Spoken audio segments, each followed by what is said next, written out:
My good friends Dr. T. Marks and Binu Zakaria are the coordinators of this seminar. Words are not enough to praise the efforts they have taken to conduct the seminar. They are the people who can perform miracles in silence. That's all I can say. I welcome both the coordinators, Dr. Binu and Dr. Marks.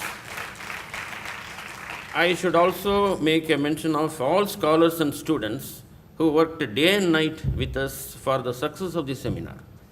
I welcome you all. Be with us for some more time and you will be remembered forever. And as an artist, I request all of you to have a look at this picture, the picture of a depressed and a very oppressed man. And you can see the anguish, the uncertainty written large at his face. My only request to you all that make him a little more smiling at the end of this seminar, and I am very much sure that he will start smiling as soon as the seminar is over because of the new insights and the new ideas that are going to emerge in this seminar. Thank you very much. Professor Clement has always led the department, offering his immense support to all academic and creative endeavors we have undertaken. Thank you, sir. It's now time to honor our chief guest. I would like to request Dr. Clement Desluz to honor Dr. Shashikant Das with a memento.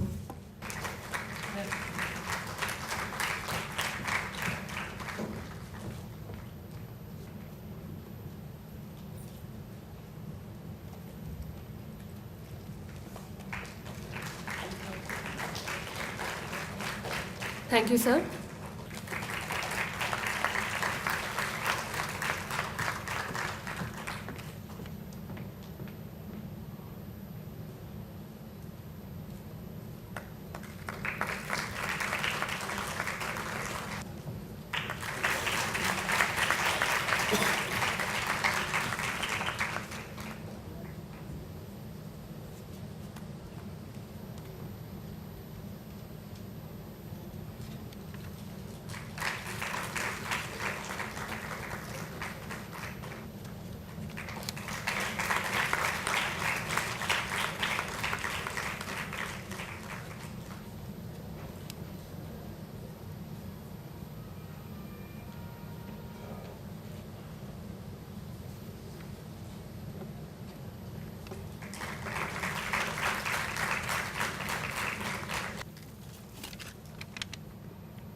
Now we have a presentation of the theme song of the conference. The song is a combined effort of the students and faculties of the department. The lyrics are written by Dr. T. Marks and is composed by Sri Veeramani. Our students, Arunesh, Banaja and Anupama has rendered the song beautifully. And a student, Benjulai from first year, is the guitarist of the song. A special note of appreciation for Anupama and Banaja, who have sung the song effortlessly in Tamil, despite being non-Tamil speakers. So here it goes.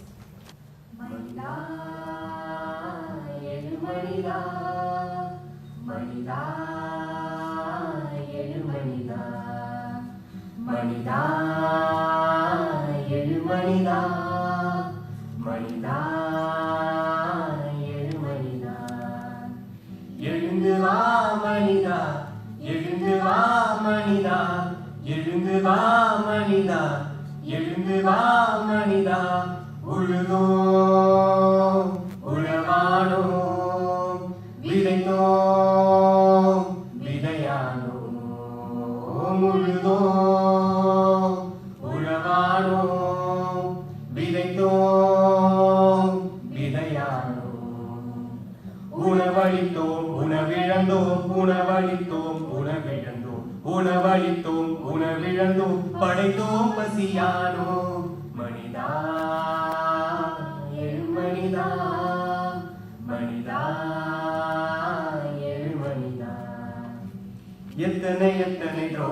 துரோகங்கள் தலைமுறைகளாய், எத்தனை எத்தனை துரோகங்கள் நூறாண்டுகளாய், எத்தனை எத்தனை துரோகங்கள் தலைமுறைகளாய், எத்தனை எத்தனை துரோகங்கள் நூறாண்டுகளாய்.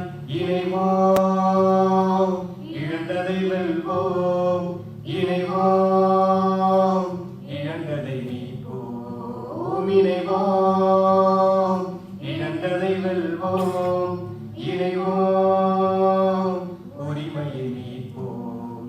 மனிதா எழு மனிதா, மனிதா எழு மனிதா. இடியன மழையென பொழியும் எம் படை, இடியன மழையென பொழியும் எம் படை.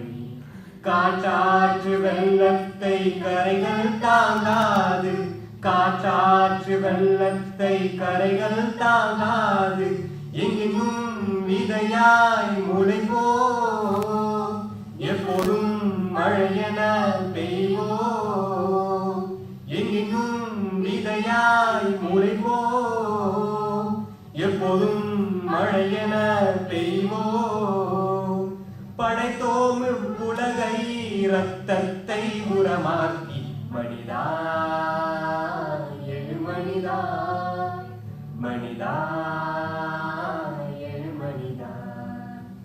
சங்குகளில் பொந்துகளில் எல்லைகளில் வயல்களில் காத்து கிடந்தோம் விடியலை தேடி. சந்துகளில் பொந்துகளில் எல்லைகளில் வயல்களில் காத்து கிடந்தோம் விடியலை தேடி. இனியும் நாங்கள் அடிமைகள் அல்ல, எவரும் எமக்கு அடிமையும் அல்ல. இனியும் நாங்கள் அடிமைகள் அல்ல, எவரும் எமக்கு அடிமையும் அல்ல.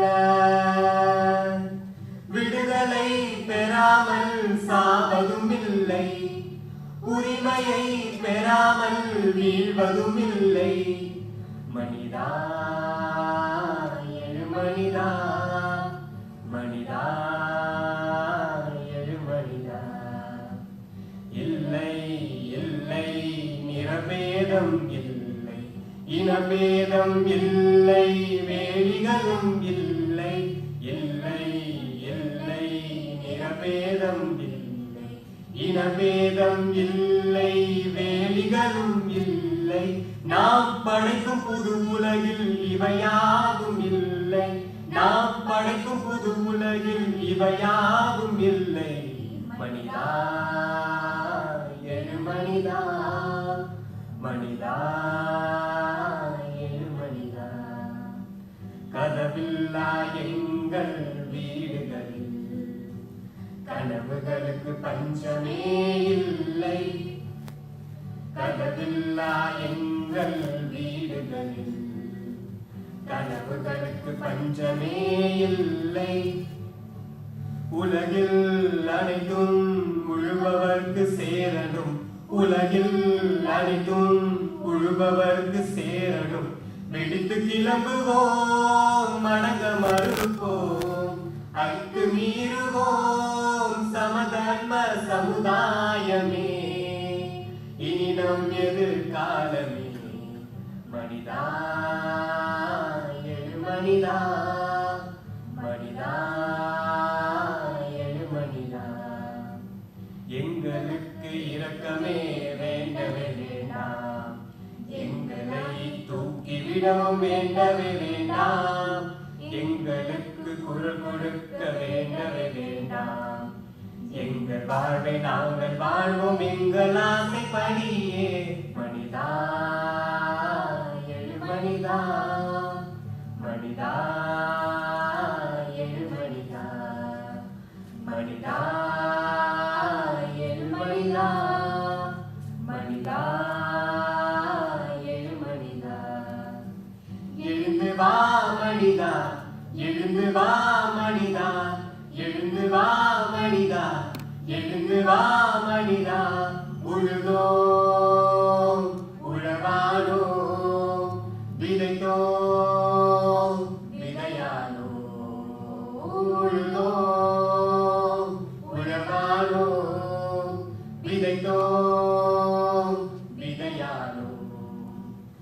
உணவளித்தோம் உணவிழந்தோம் உணவளித்தோம் உணவிழந்தோம் உணவளித்தோம் உணவிழந்தோம் படைத்தோம் பசியானோம் மனிதா ஏழு மனிதா மனிதா ஏழு மனிதா மனிதா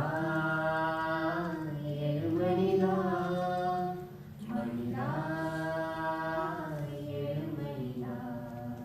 Good morning to all of you.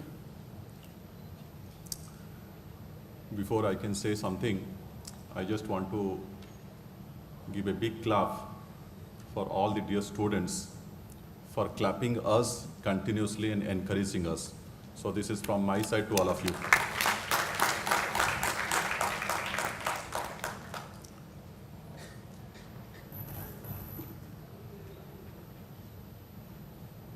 Respected Professor K. Chellappan, the former Director, State Institute of English, Chennai. Professor Kuruvak Bama, the eminent writer. Professor Clement, the head of the department. Professor S. Pravakar. Professor S. Armstrong. Professor Marx, my good friend. Professor Dr. Binu, again a good friend of mine. All the faculty members of Department of English, Pondicherry University, and the faculty members from other various departments. The former professors and all the delegates from outside. More than that, dear students, you know, the term itself denotes that this is meant for the common man.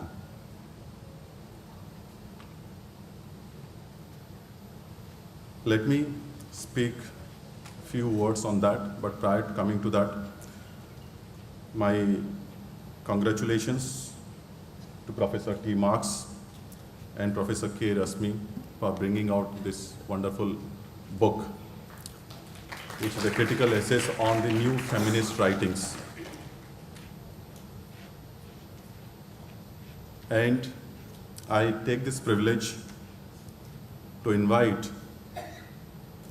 the boys and the girls, those who composed this Awake, and Awake.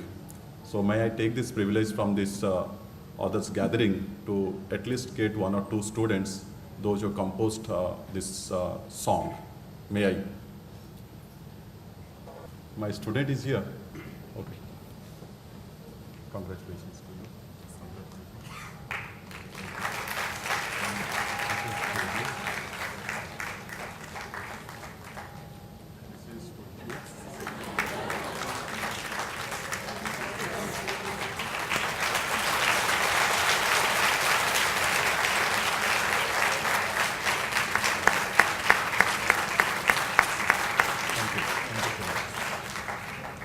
I just wondering if the fourth person will come, what will I do? Then I thought I'll have my pen. Thank you for giving this opportunity, because these are the young, you know, dynamic energy that needs to be groomed. And my, congratulations to all the team members, those who supported for this song. I just feel when we come to this, towards this subaltern, this is a term that been coined only in the modern and postmodern era. I may be wrong, because neither I'm a student of history, nor I have ever gone through these writings of this. But I feel throughout the generations, if you look into the history, if it is ancient period, the writings were for the rulers, because that was the need of the hour, patronizing a ruler. If you'll see the writings in the medieval period, most of the writings are for religion. This is my understanding, I may be wrong, because once an empire was established, stabilized, there was a need of consolidation. And the consolidation were the means, whether that could be through religion or that could be for any other means. That is the reason most of the writings, if it is the ancient period for India, if you'll find, it is for the eluding for a ruler writing the greatest work of a rulers. If you'll see in the medieval period, it will be more of religion. But when empire has been constructed or empire has been consolidated, then in the medieval and post-medieval period, you'll find that Britain or France, they've occupied the other territories. Then in the 18th and 19th century, again, they started reversing that how to, free the colonized, regions. Whole of 19th century will find in that manner. 20th century, most of the countries has become independent, and again a new thought of emerged.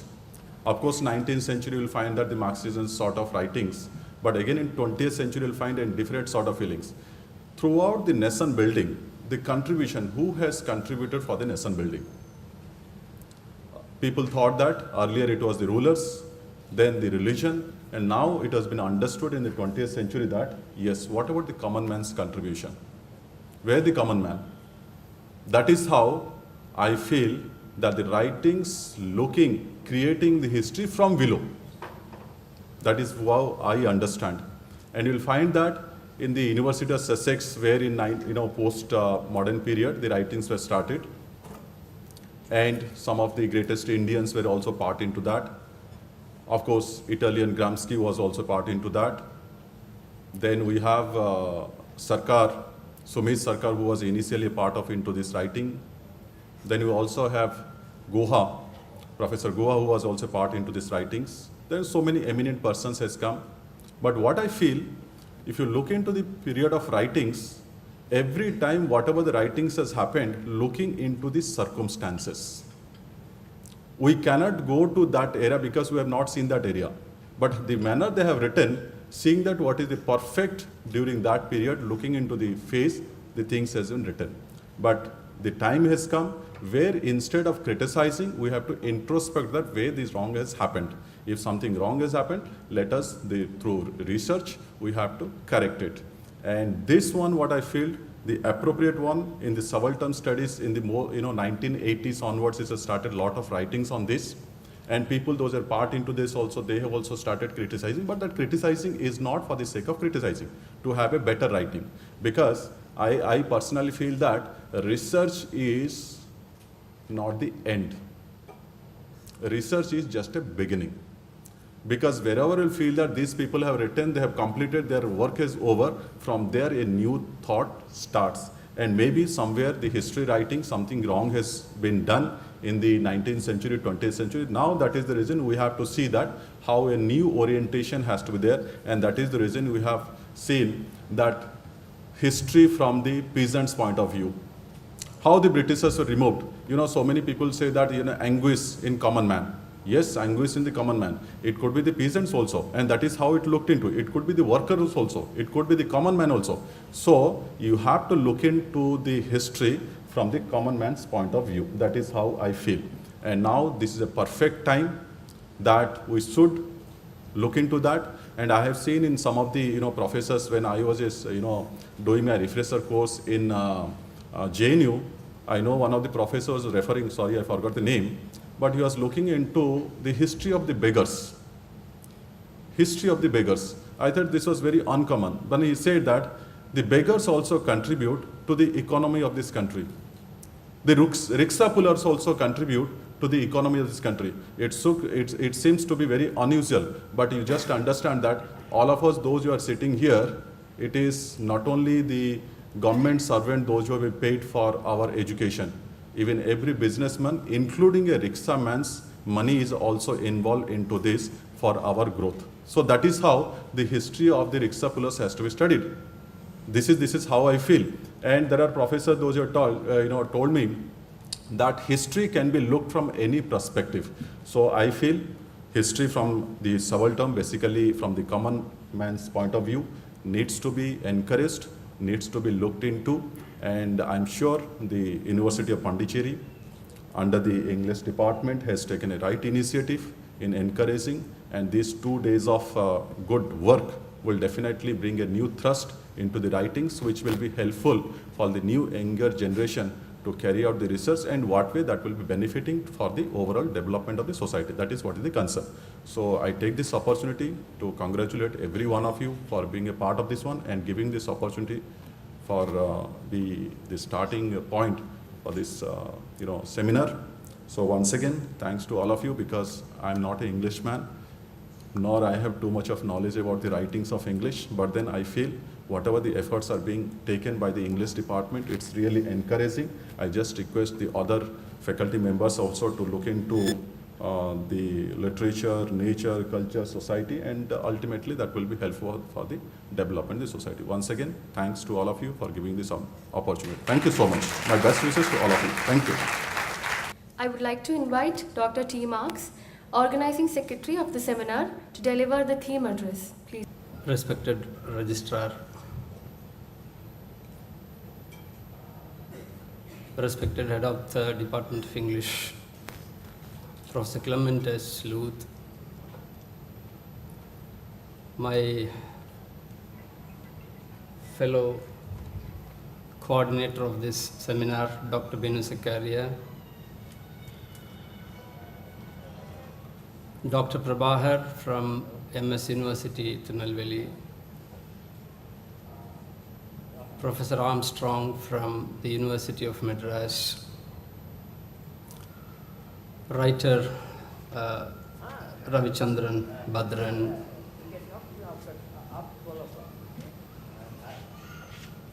our guest of honor, writer Karukubama, and my grandfather, Professor K. Chellappan, my dear colleagues from our department, from other departments of this university and other universities,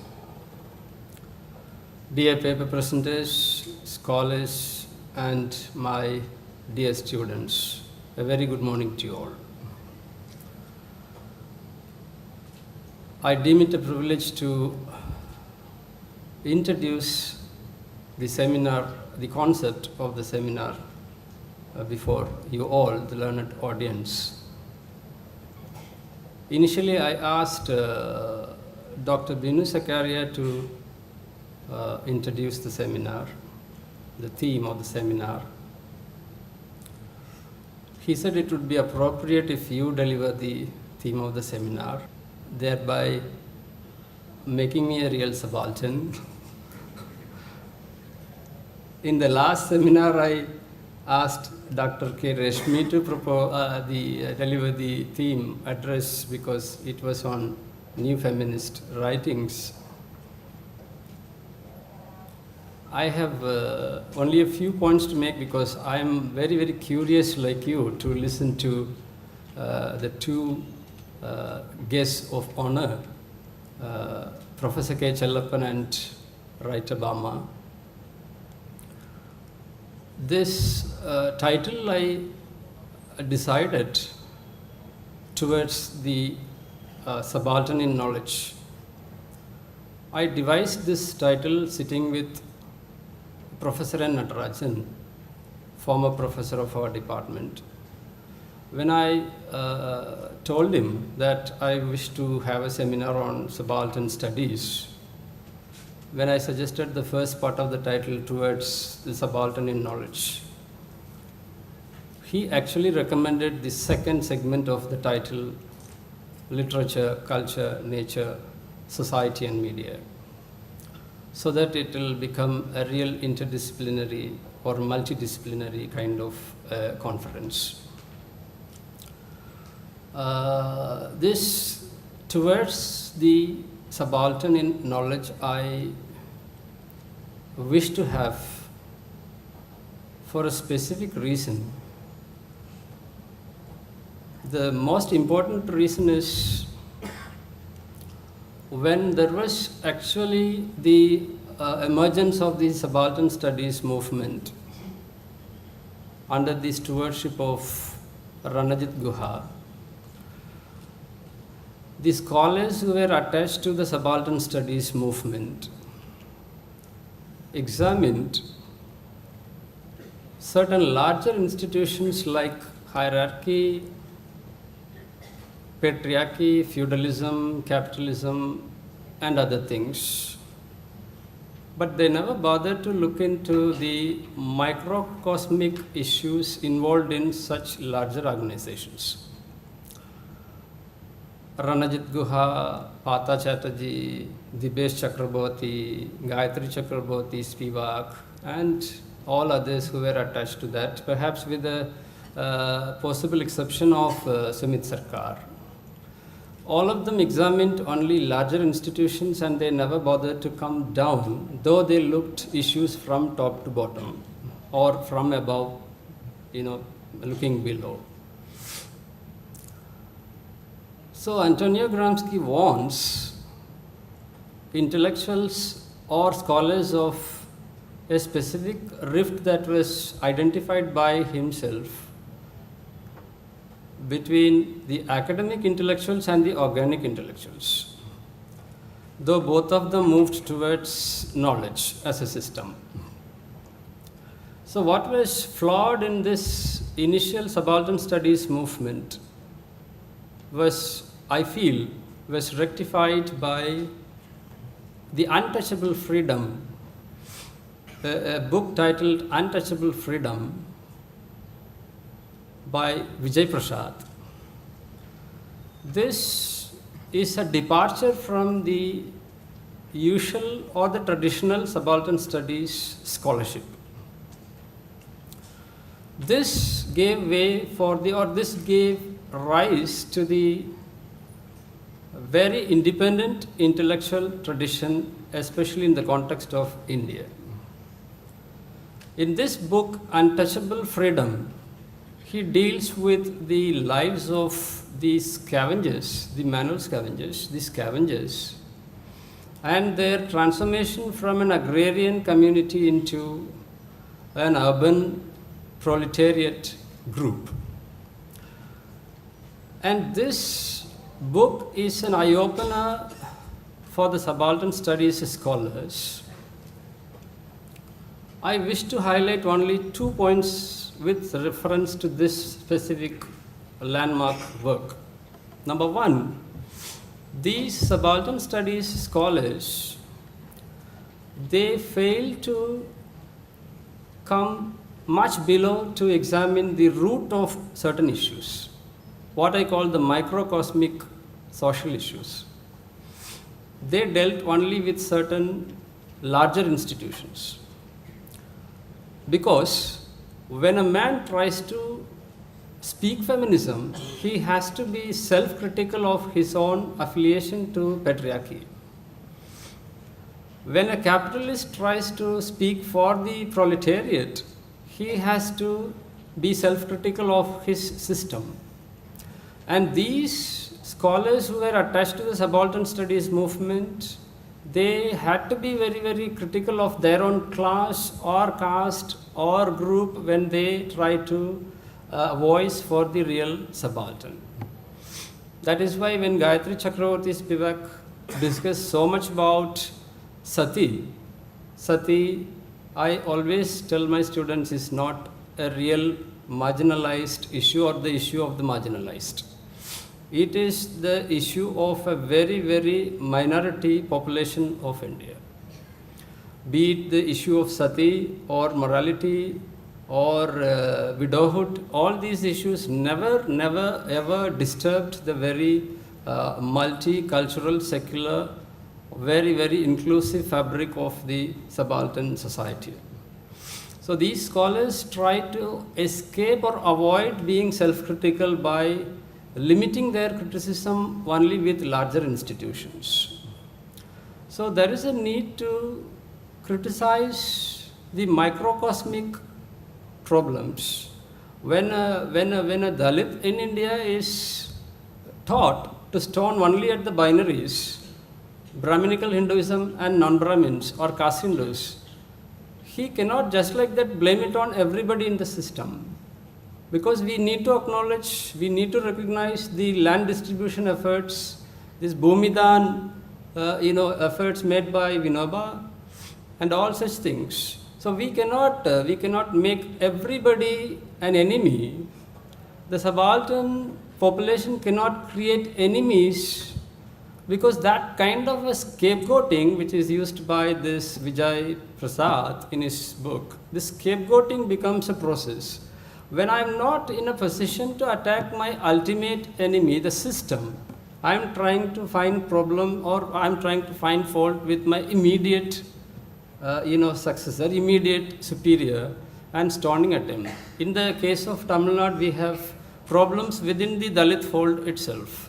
An Arundhathiyar is finding fault with his immediate superior, a Paraya. And a Paraya is finding fault with the immediate superior, Pallar. And even all others, even the among the Dalits, even a Pallar thinks that he has a lot of others below him. This kind of escapism, this kind of scapegoating the immediate enemies should be stopped.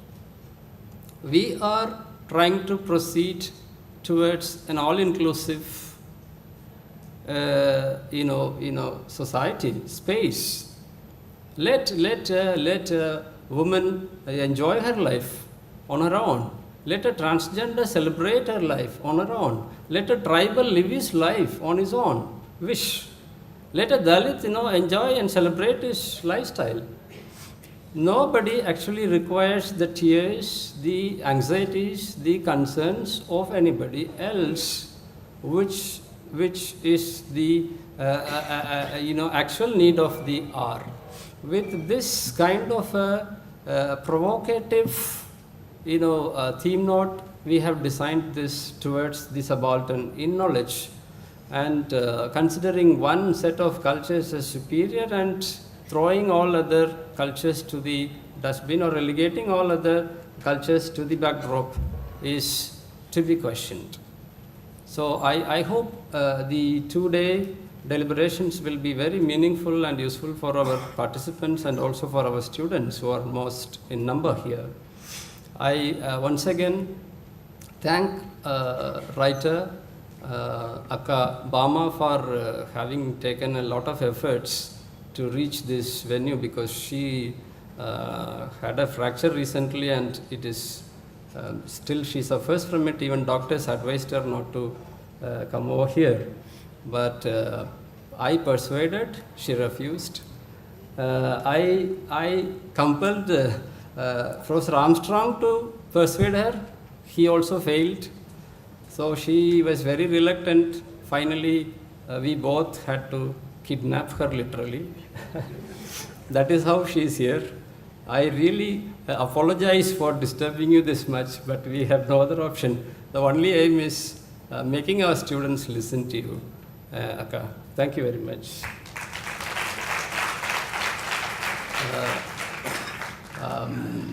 Professor Chellappan, I thank wholeheartedly. I am his student's student, and he has been to our university on 2 other occasions in the past. Listening to Professor Chellappan, I assure you all, is a lifetime experience for all of us. Thank you, Professor. Thank you very much.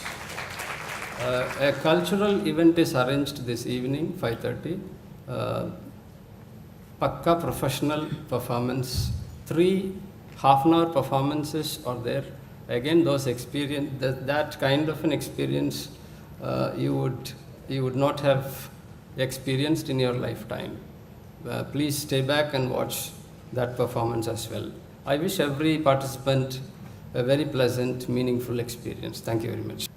Now for felicitation, we have a special person who has been a constant support to all our activities, Dr. Armstrong.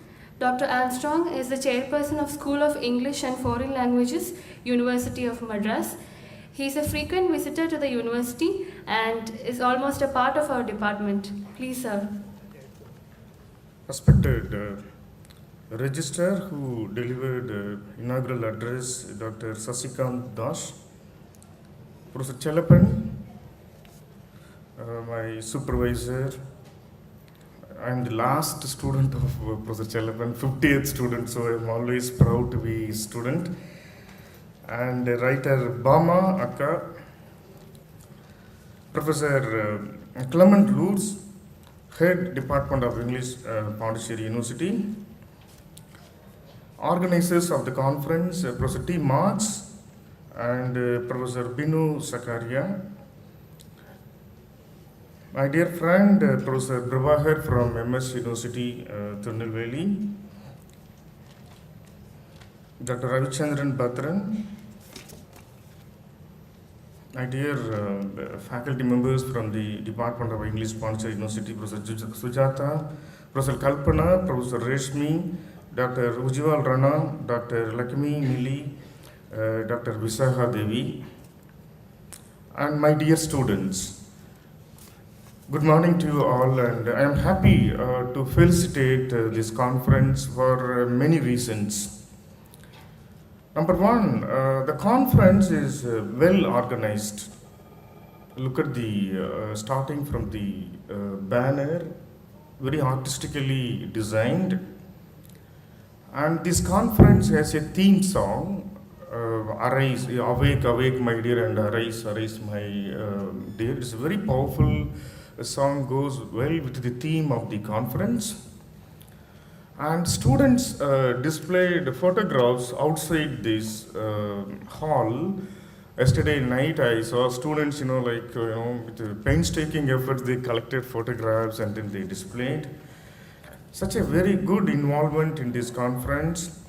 And book launch in a conference is not a ceremonious thing. It's a hard, labored book edited by Marx and Professor Reshmi. And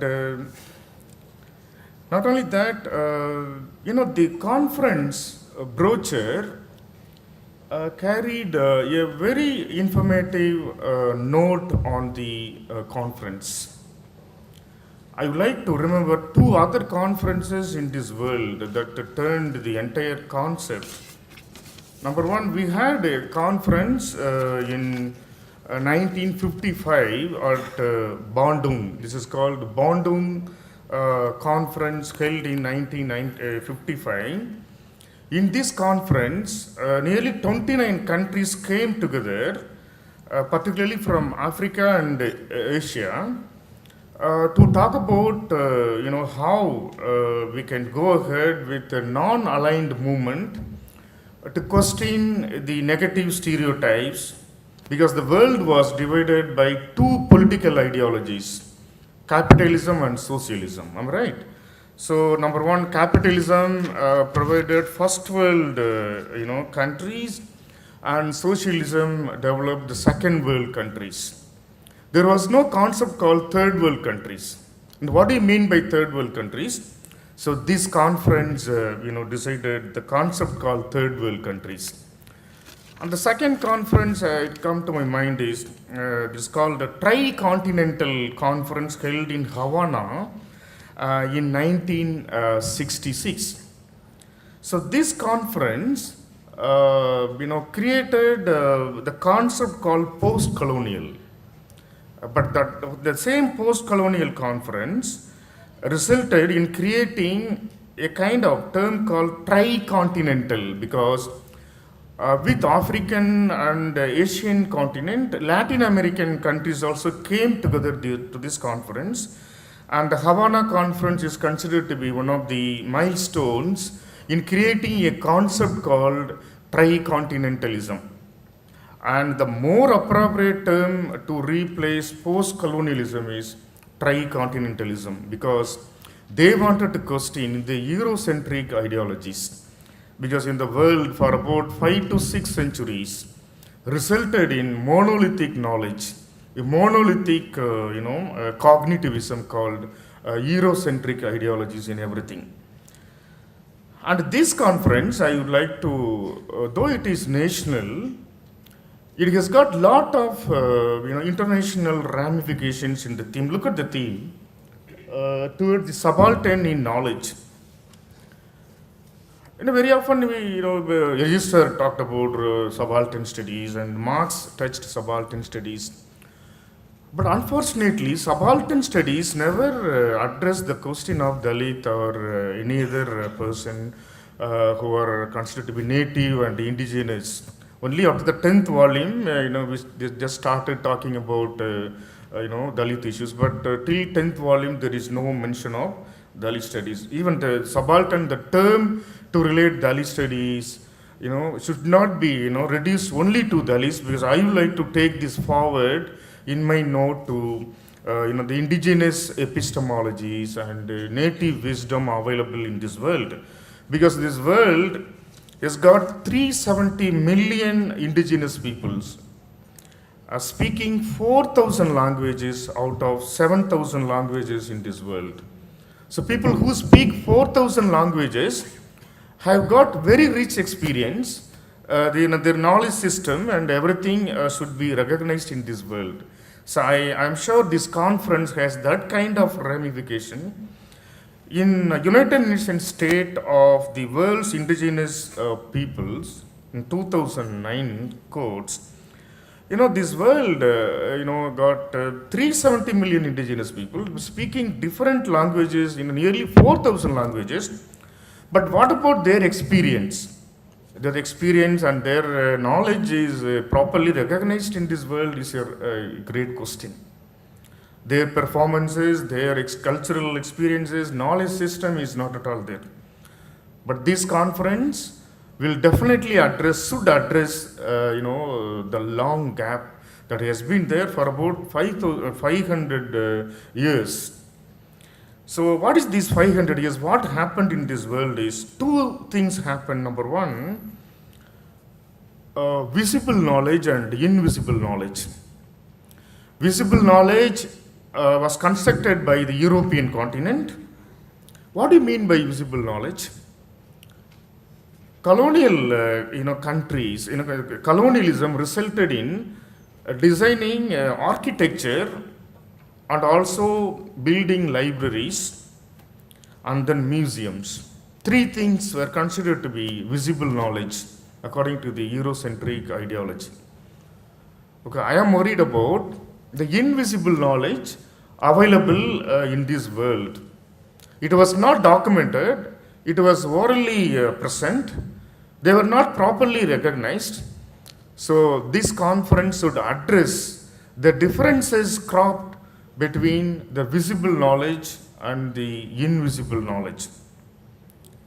How to go back to these visible knowledge is a challenge for us. So we have to I want to use 4 important words. We have to decenter.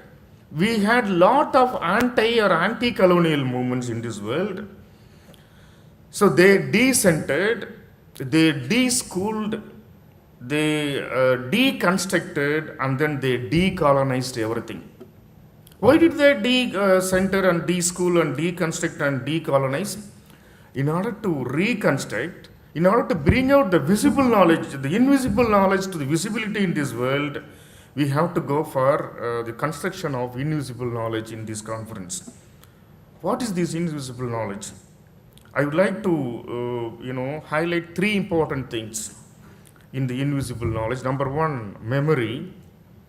Memory is very important for the subaltern, population in the entire world. And then history, as registered rightly pointed out, history from below, not history from above. So that is also very important. And the last thing is multiple forms of art are very, very important. So multiple forms of art, history and memory, they have the, the corpus of invisible knowledge in this world. In the multiple forms of art, we have paintings, we have knowledge in this invisible text. I remember Robert C. Young, who wrote the book called Post-Colonialism. So in this book, he talks about subaltern knowledge. Actually, in chapter 1, he talks about subaltern knowledge.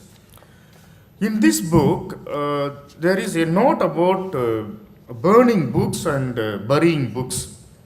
Writers and many activists started burning the books and then, throwing away the books in the sea. One of the references I found in this book is an African American novelist, I think many of you are familiar, is Langston Hughes. In his book, The Big Sea, written in 1940, he says, when he, traveled in a ship for Africa, he collected a lot of books from New York. He started throwing the books in the ocean, the sea. And he didn't like the books because he says, I quote him, it was like throwing a million bricks out of my heart when I threw the books into the water. He says, all the books about Africa were all, misrepresented. My continent was misrepresented. So I don't want this knowledge. I don't want any bookish knowledge. I want to go back to my country and touch my land and touch my people and touch my culture. So only in that, type I can gain knowledge. I don't want bookish knowledge. I don't want the knowledge promoted by European in the form of textbooks within inverted commas. So he opposed, the kind of, bookish knowledge like available in the Eurocentric ideology. The reason is, he says, not only Langston Hughes, many native intellectuals, they claim a kind of, violence took place in this world. What is this violence? This violence is called epistemic violence. Epistemic violence means like homicide, suicide and other things. Can I have 2 more minutes, Max? No? Okay. There is a site called epistemicide. What is this epistemicide? Epistemicide means, there are many models in Europe available, like the Hegelian models of Eurocentric objectivity, authenticity and rationality, resulted in homogenizing culture. They wanted to homogenize everything. They wanted to reduce everything in one ideology, one experience and one culture. So that is called epistemicide. So there is this violence, killing knowledge or colonizing knowledge. It is also called cognitive imperialism. What is that? Cognitive. This kind of imperialism is really very difficult. It is very difficult to come out of our mind and then talk about, the democracy in literature and other culture in this world. Not only writers like Langston Hughes, many writers, you take Australia, we have David Unaipon, a great native scholar in Australia. He theorized a lot of things about native wisdom and native epistemology in Australia. You take Tamil Nadu, we have Ayodhidasar, who was a polyglot, who learned Sanskrit, English and Latin, Pali and other languages. He theorized medicine, literature, and other important, knowledge economy in the colonial period in Tamil Nadu. Not only that, we have David Cusick in Native American, epistemology. In Canada, we have George Copway. These scholars, they theorized everything based on their native epistemology. They questioned 3 important things. Number 1, assimilation, indoctrination, and acculturation, based on their memory. So memory, history, and art forms are very important. I just want to wind up with a quote from Mary Bettisti, who, she spoke about reclaiming indigenous knowledge. She speaks about 6 important knowledges available in the subaltern world. Number 1, folk knowledge. Number 2, local knowledge. Number 3, non-formal knowledge. Number 5, indigenous technical knowledge, and traditional knowledge, and traditional ecological knowledge. So these things are available, but we don't document all these things. But how are we going to organize this? How are we going to theorize this is a question. So for that we have Linda Tuivai Smith from a Maori scholar. She says, we have to go for a global academia to theorize the subaltern knowledge.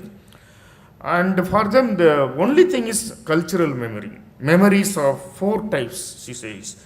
Number 1, autobiographical memory, historical memory, history and memory, collective or cultural memory. Only these things are very important.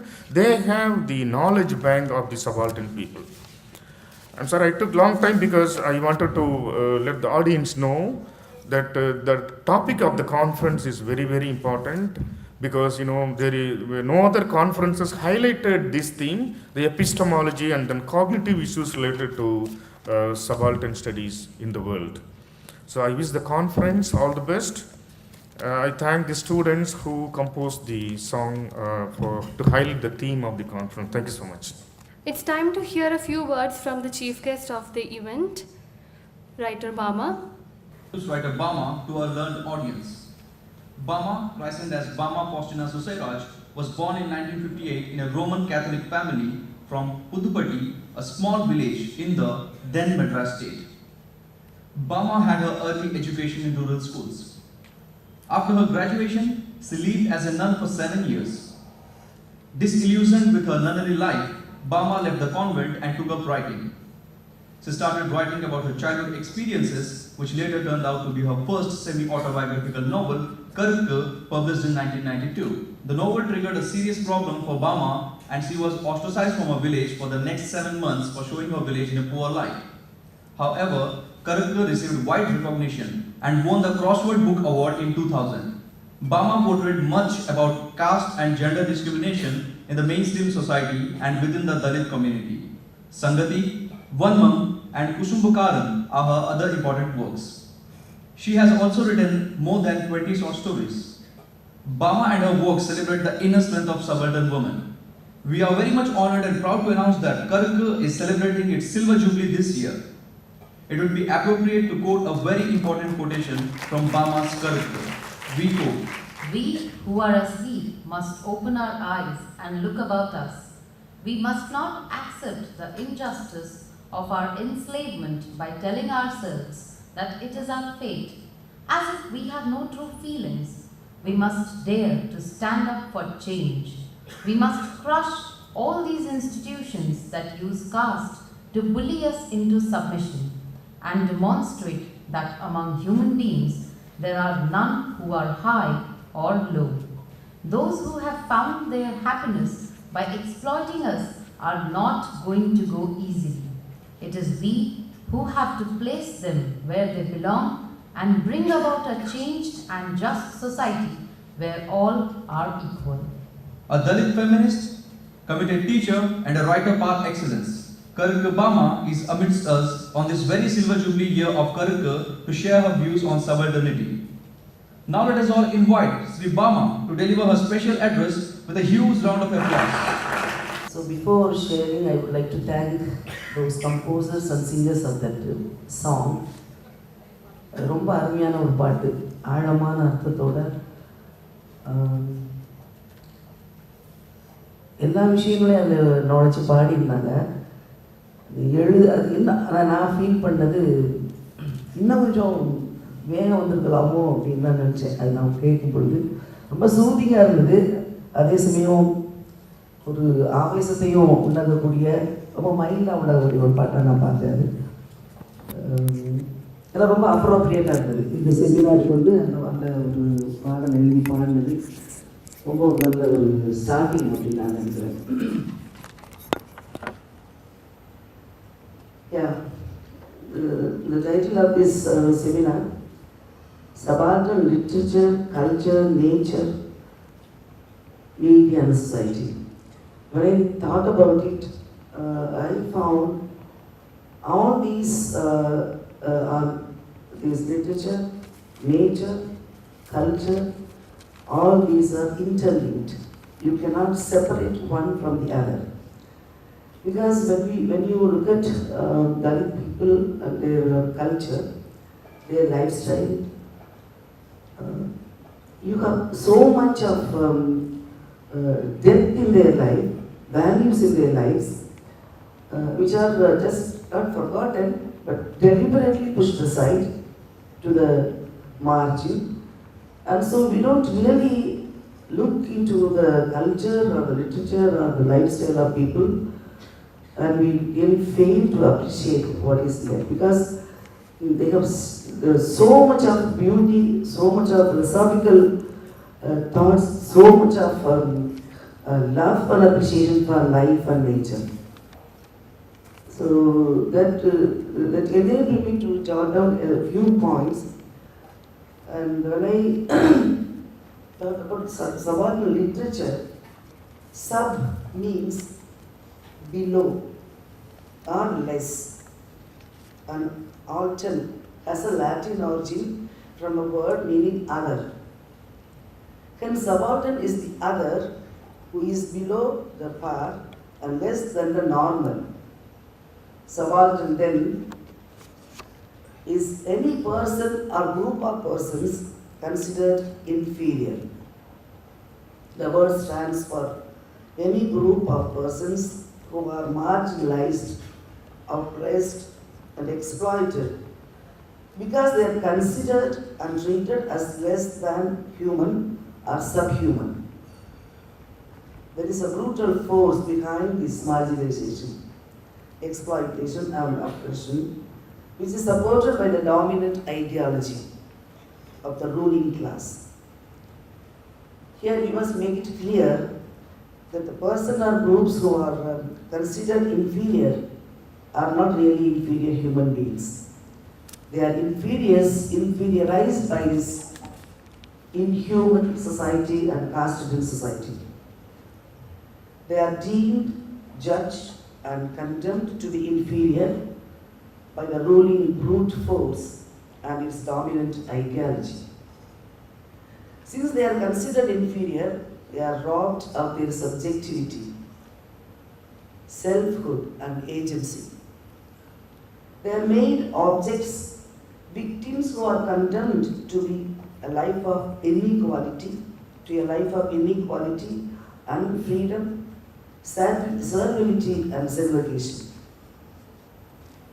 Now, this segregation refers to the process of keeping a social group outside the power centers and resources and excluding them from normal, everyday societal relationships and interactions.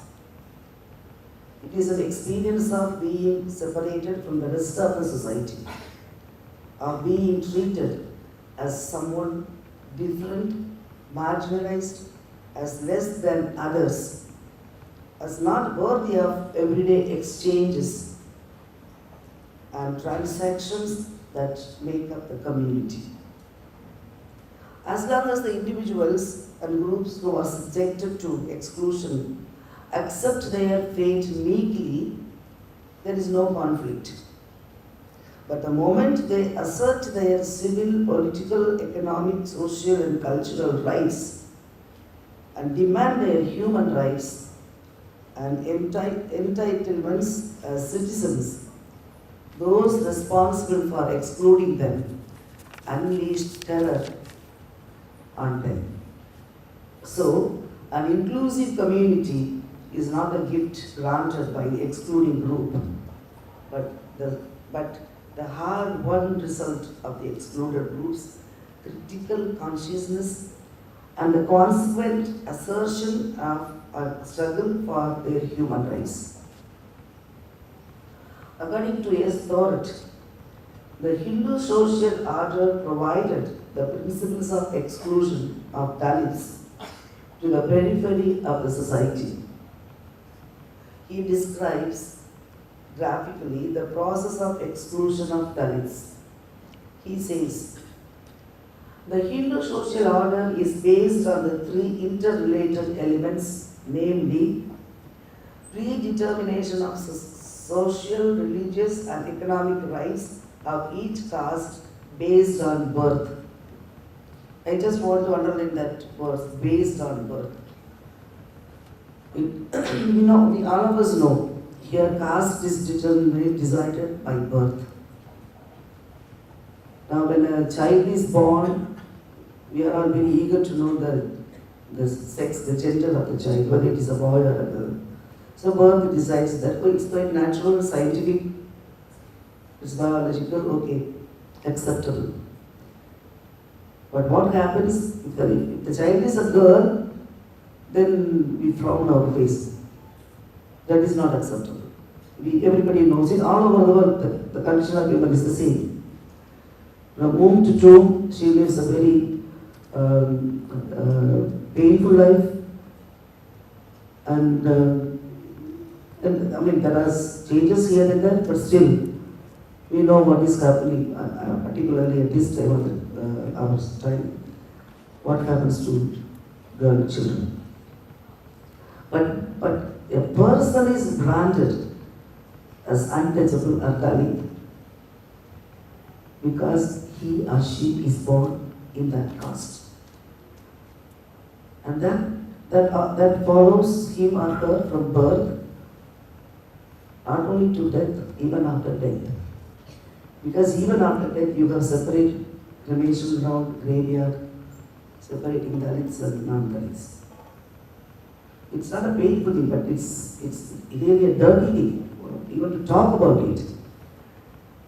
To brand a person by birth because he's born or she's born in that caste.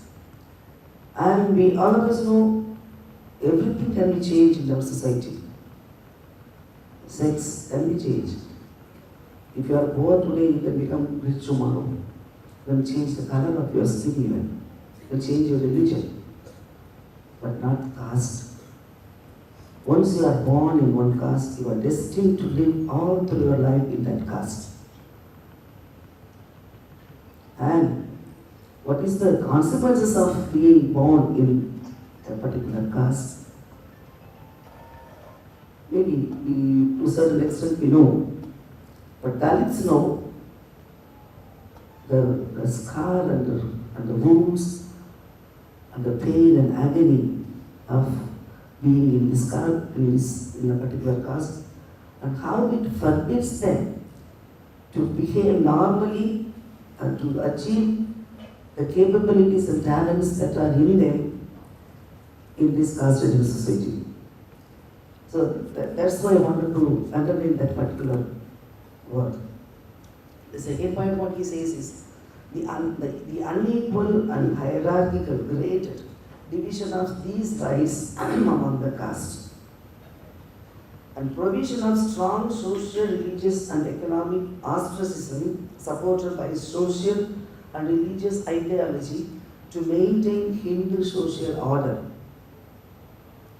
In this particular order of hierarchy, the Brahmins are placed not only at the top, but are considered to be the superior social beings, worthy of special rights and privileges. At the bottom, the untouchables are treated as subhuman or lesser human beings, considered unworthy of many rights. Untouchables are considered as inferior social beings and therefore not entitled to any individual rights, that is civic, religious, political and economic rights. The two dominant forms of social exclusion are deprivation and discrimination. Deprivation results in poverty. It is actually a capability deprivation and lack of freedom to realize and expand one's abilities. Thus, deprivation is related to structural patterns of inequality resulting in multiple deprivations and marginalization by reducing capacities, life chances, and quality of life. When you come to discrimination, it consists of unequal, unfavorable, and unjustifiable treatment based on a person's gender, race, culture, religion, language, class. So what I am suggesting and advocating is a part of militant solidarity a militancy which has a humanistic goal, not just militant, not simply violent, but which has a humanistic goal. This would, of course, need a passage from a Harijan victimhood to Dalit militancy, which has the potential for reimagining and reinventing a more liberating human existence. However, for the Dalit protest and militancy to have staying power and humanistic direction, it should be informed by rationality and ethical values of equality and human solidarity. This is the greatest lesson Dr. Ambedkar has taught us. I believe he embraced Buddhism, which is a religion preeminently of rationality and ethical values, to supplant a culture of inequality and irrationality with a culture of equality and rationality. From being submissive Harijan victims, we need to articulate, we need to become articulate, argumentative Dalit militants. This is all the more important now as we are facing the challenges of globalization. There is a danger for us that the forces unleashed by globalization and free market economy will further exclude Dalits from meaningful participation in economic and political processes of the country, as they lack quality education, technical skills, or income generating assets. Till now, we were segregated, but we were needed as indispensable cheap labor in a semi-feudal capitalist economy. Today, there is a real danger of our becoming superfluous and excluded. Vote bank politicians offer us freebies and even some sort of access to resources. But what we need today is quality education and opportunities for capacity building.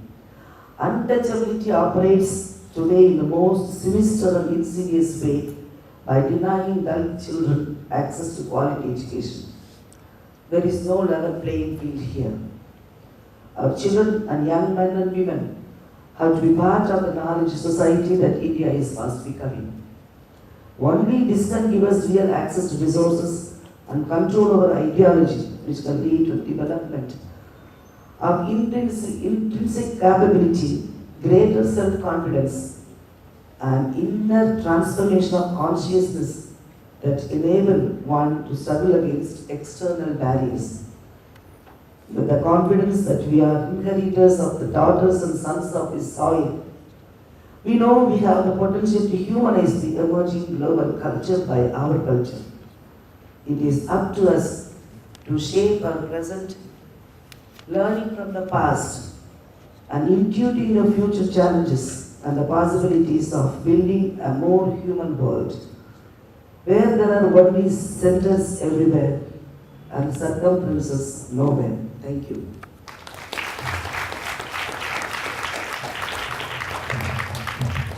Next, we have the keynote address by Dr. Professor Chairperson. We have a video presentation on Professor K. Chairperson.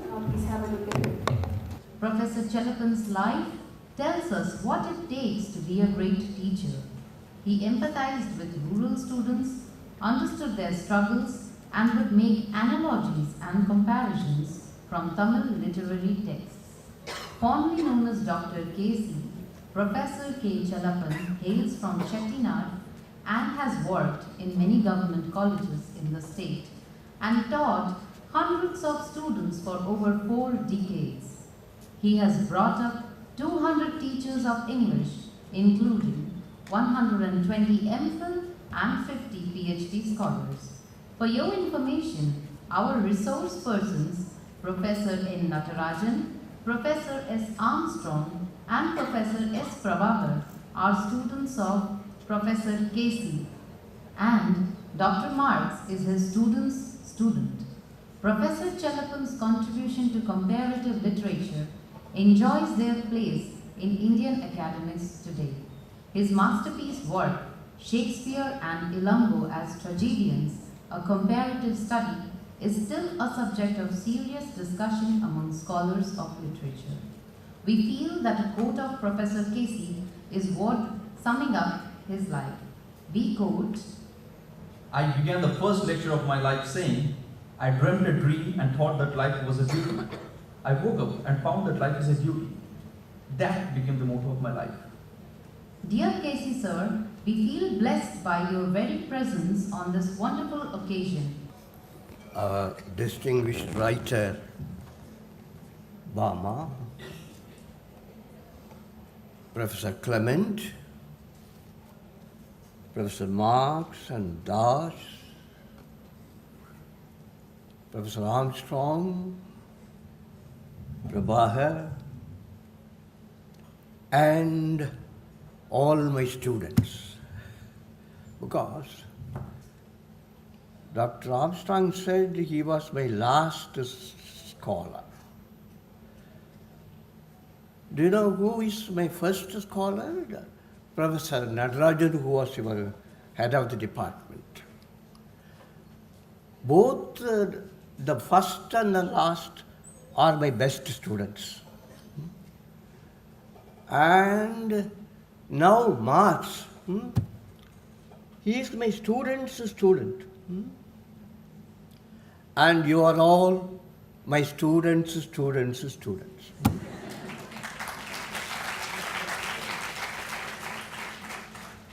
I am very happy to be in this great community of students. I have always thought, wrongly, that Chennai was the center and Pondicherry was the periphery. But today I find Pondicherry has become the center, Chennai has become the periphery. You know, even during the War of Independence, it was the periphery Pondicherry which inspired the center Tamil Nadu. The great nationalist poet Subramania Bharati, who sang the freedom for all, Parayarukkum, Pulayarukkum, Tiyarukkum, Vidudalai, Vidudalai, Vidudalai. The man who spoke for the liberation of the subaltern for the first time in Tamil Nadu was Bharati, and he lived in Pondicherry. I am very, you know, there are two lines which I can't forget. Sandira Mandalathu Iyalgundu Thelivom, Sandi Thiruperukkum Sathirangal Katpom. This is the theme of the conference. He talks about the lofty abstract science of studying the lunar planet. Sandira Mandilathu Iyalgundu Thelivom. But he immediately says, Sandi Thiruperukkum Sathiram Katpo. He has elevated the sweeping of the street, street corner, into a sastra. இதுதான் சாதாரண அறிவை அசாதாரணமாக பார்க்கிறேன். So Armstrong talked about the invisible knowledge, the knowledge of the earth, the knowledge of the people. And Sandi Thiruperukkum Sathiramgaran. Here is an epistemic violence. To use Foucault and Dr. Armstrong and others. Already Shastras made an epistemic violence. Shastras made many human beings into non-human beings. Subramania Bharati turned it upside down and he said, the Thiruperukkurava Kalaidan Shastra, இதுதான் doctor நம்ம மார்க்ஸுடைய TV. The knowledge of the ordinary, the knowledge of the common man, you know, that must be taken into account. In fact, it all began with Marx, his 18th Brumaire, which talks about the unorganized farmers who have to be brought into politics. And Antonio Gramsci, he made the term subaltern popular. Writer Bama also gave the etymology of all that. Yes, the subaltern is at the bottom, those who are considered inferior. And why are they considered inferior? Because of certain things in the knowledge system. I want to make a reference to two important people whom we all know, Dalida and Foucault. Derrida questioned the notion of the center. He was against structuralism because structuralism believes in a kind of center which regulates, controls knowledge. He said no. All the Western systems are dominated by certain centers. God, man. Yes. The center should be a function and not an entity.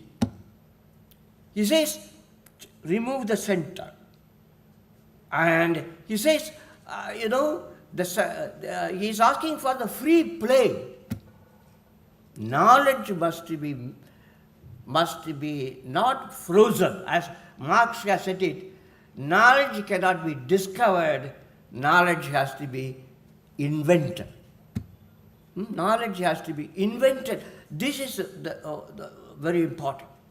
So, starting from Derrida and coming to Foucault, Foucault made it explicit. Foucault said, well, all knowledge is historical and cultural. They are not natural and eternal. That's very important. When he talked about power and knowledge, he said, knowledge systems hide certain power structures. He talked about sex and power. We think sex is natural, power is artificial.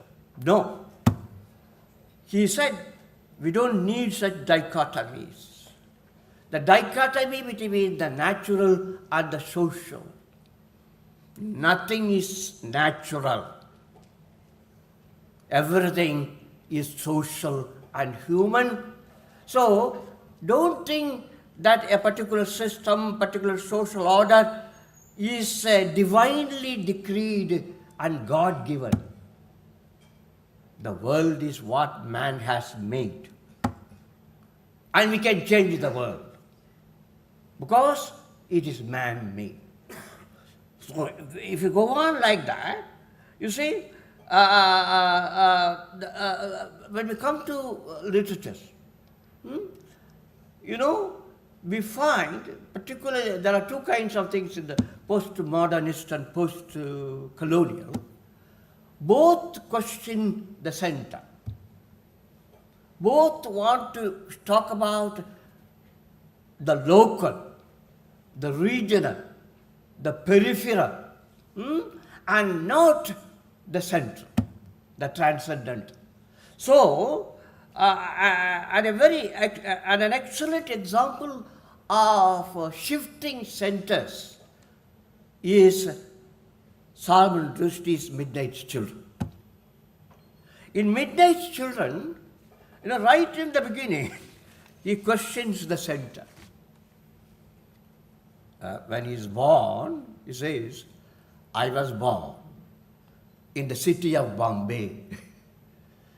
Once upon a time. This is an important thing. The most modern, post-modern text goes back to the oldest method of narration. Once upon a time, giving the place, going more specifically to the, where? In the nursing home. When? Exactly on 15th August 1947. And he goes on like that. You see, the very important thing is, he says, on the stroke of midnight, the clock hands joined palms in respectful greeting as I came. When he was born, he says the whole world was jubilant. Everyone was greeting his arrival. What he is doing? He is linking his story with the nation's story. Not only that, he is subordinating the nation's story to his story. This is what is meant by the center being de-centered. Rushdie questions the concept of the nation, the concept of the self. And he problematizes both the nation and the self. And throughout the novel, the nation's story is becoming part of his personal story, and this is very interesting. Here is a Foucauldian Nietzschean concept of history also. History is not made by great men. History is made by anonymous forces. Nietzsche spoke about effective history. Foucault also followed that. I find an excellent illustration of effective history in Rushdie's Midnight Children. Because Midnight Children is the story of anonymous forces, not magnificent historical figures.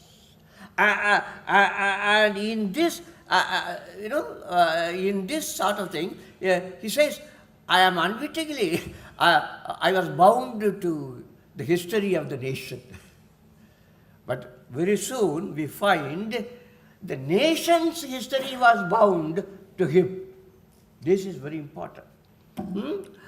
So, handcuffed to history is the phrase used by Rushdie. He said, I was handcuffed to history. What he is trying to say is, I was handcuffed to the British Western imperialist mode of history.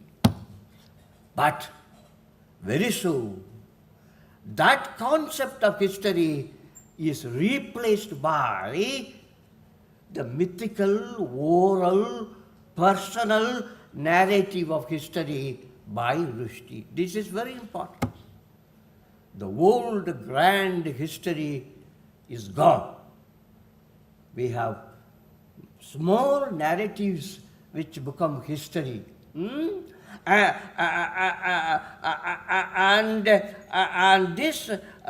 in this process, I think Rushdie's Midnight Children is trying to elevate the marginal to the central position. But that is not, it is done more effectively by a Canadian woman writer called Beatrice Culton. That's why, in a sense, I prefer Beatrice Culton's small novel. It is the story of two sisters of the Aborigine group in Canada. One of them is dark, the other is a bit white. Cheryl and who is the other person? April. and this April and Cheryl. This is very interesting. Later I will come to Bama also. Cheryl and April represent two kinds of colonized people today. One kind of group, they romanticize colonialism. They accept it. The other group,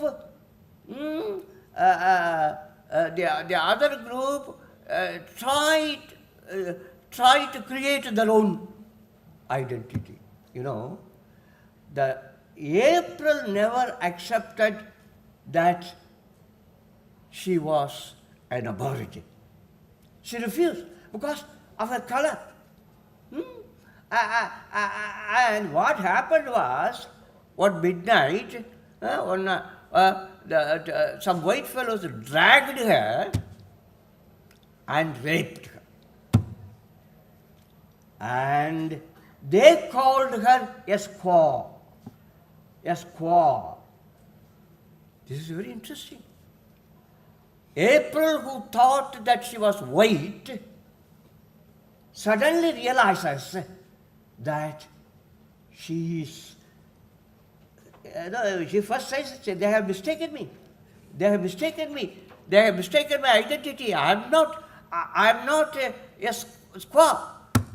That is an epistemic violence, but very soon, by that process, because she was mistaken for the other sister and she was raped, she realizes there is no difference between her and her sister in the other man's thinking. This is very important. She finally accepts her identity as an aborigine.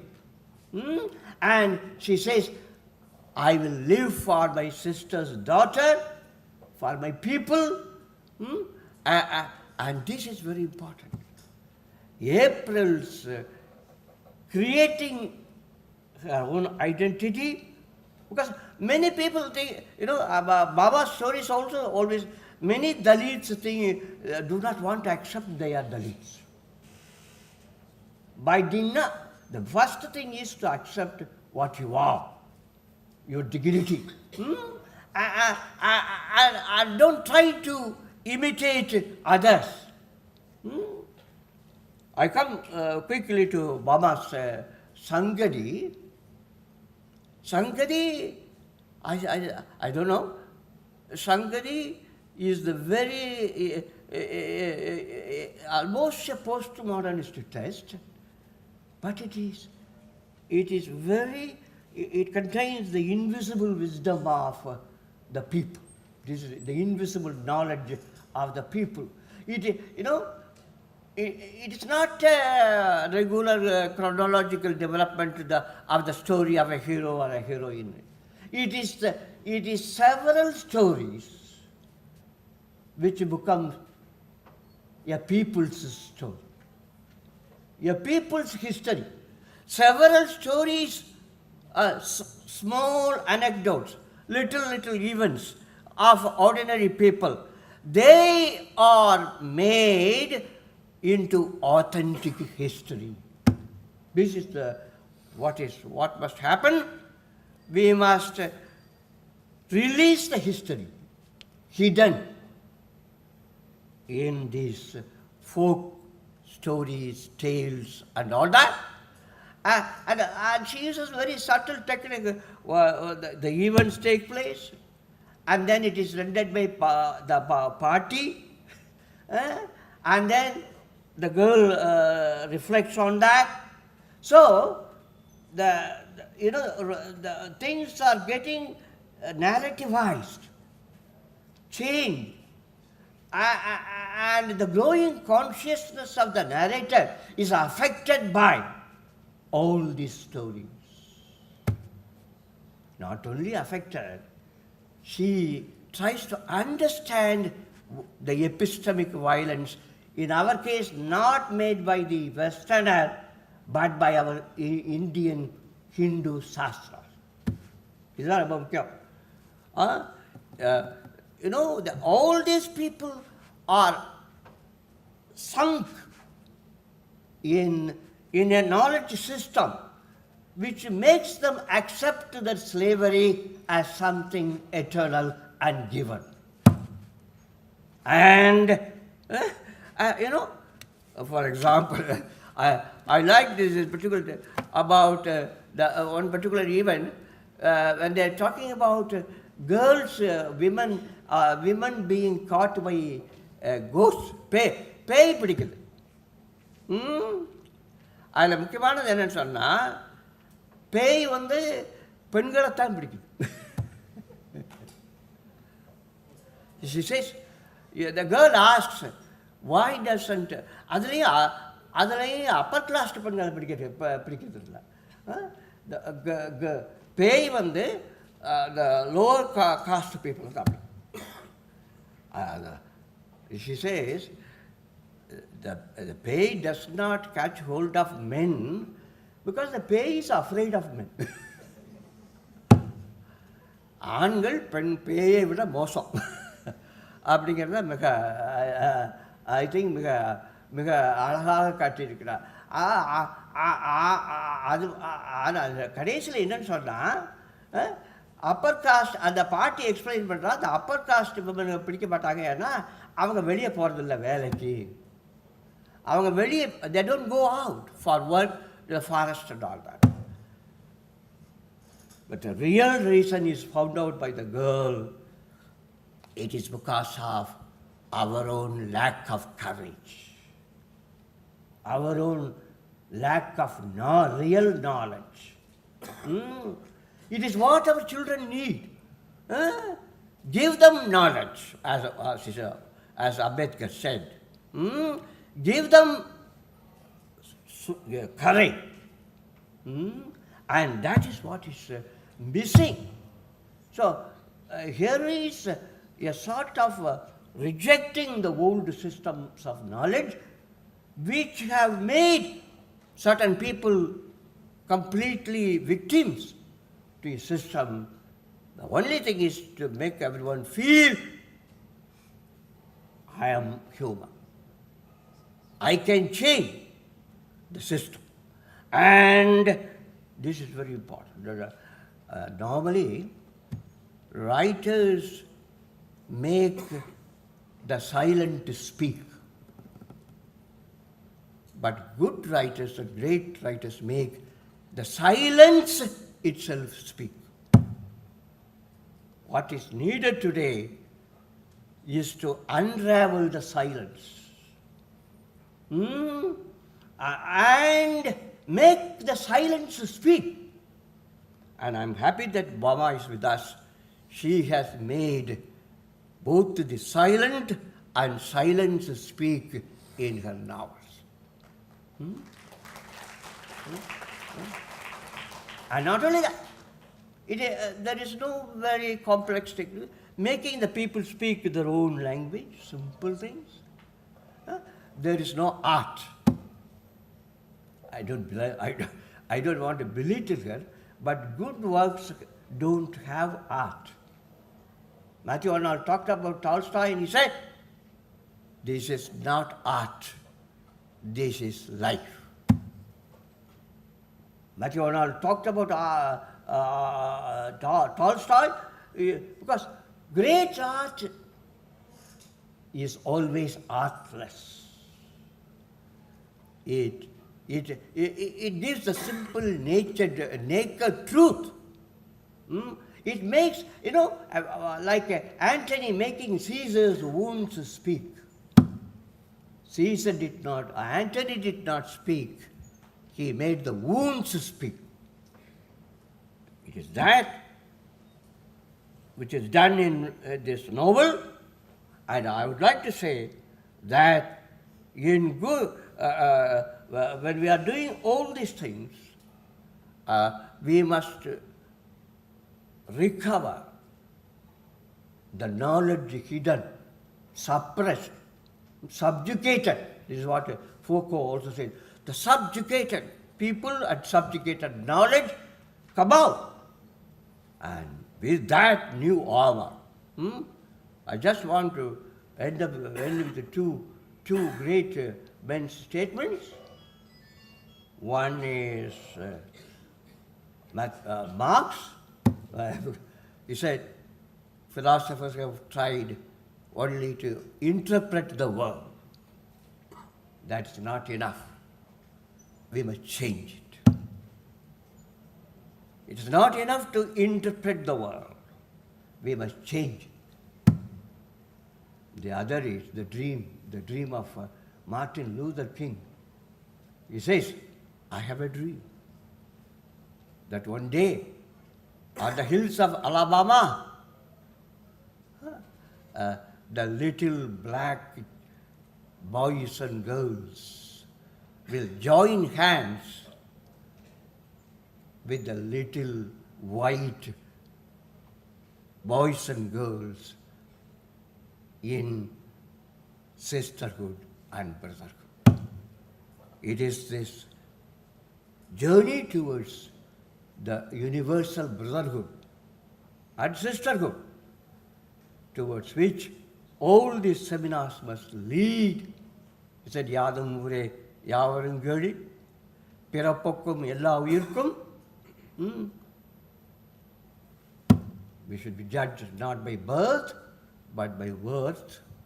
And to do that, I think we must see that there is no center. And the center must be constantly shifting. And we should all contribute towards the creation of a world in which all are equal. A system of knowledge in which all parts are equal. A world in which all human beings are equal. Towards that equality and fraternity, I think this seminar must be a significant step. Thank you. We've reached the concluding part of the inaugural session of the National Seminar on Towards the Subaltern in Knowledge, Literature, Nature, Culture, Society and Media. A seminar that strives to delve deep into the issues that concern those living at the margins. During the course of the inaugural session, we were enlightened by the words of the luminaries on the stage. Now it is time to acknowledge and thank all those who supported us and stood by us to make this seminar a reality. First of all, I'd like to thank our Vice Chancellor, Professor Gurmeet Singh, for all his support and encouragement. From the time that he has taken charge, Professor Gurmeet has ensured that the university not only functions in a smooth manner, but also that it is on the right track towards attaining greater heights. Due to his busy schedule, the Vice Chancellor is not here with us today, but he has promised to deliver the valedictory address tomorrow. Next, we express our gratitude to Dr. Shashikanta Dash, the Registrar of Pondicherry University. Dr. Dash readily accepted our request to inaugurate this seminar, and we are really grateful to him for that and also for his constant support.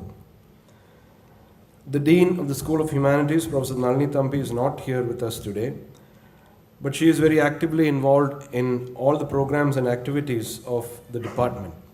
I thank Professor Nalini Thampi for always being a pillar of support for us. Our head of the department, Professor Clement Lutz, I really don't know what to say about Clement, sir. In times of need, he is an individual you can always turn to and rely on. He has been an eternal source of encouragement and support to all of us here in the department. He is also the sponsor of today's evening's cultural programs. I hope the academic deliberations over the next 2 days will be an enriching experience for all of us. Please enjoy your stay and the academic deliberations. Thank you very much.